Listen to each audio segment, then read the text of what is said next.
The greatest challenge to the church was not to come from hordes of sex-crazed pagan worshippers or from profiteering brothel owners.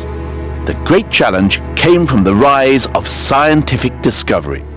But oddly enough, instead of embracing sexual activity as part of the human experience, the scientists still clung to the old Christian aversion to sex.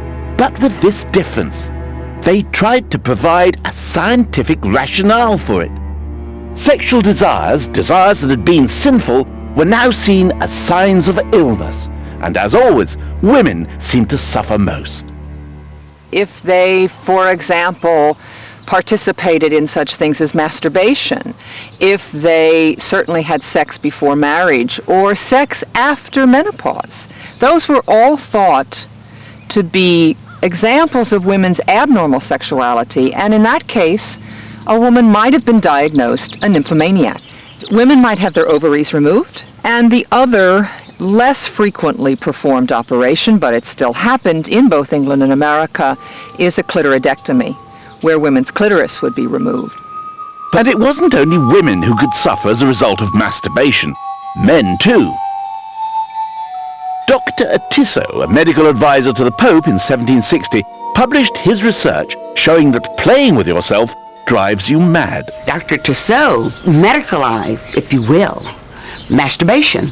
Now we had a reason, that if you had too much sex, if you masturbated, well then you would go crazy, blind, make hair grow on your hands, make you become an imbecile.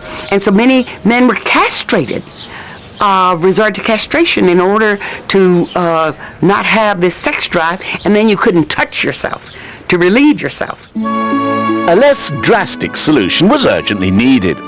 And since tasty foods like ham and eggs were supposed to increase a young man's libido, in 1898, one Dr. Kellogg offered a replacement breakfast.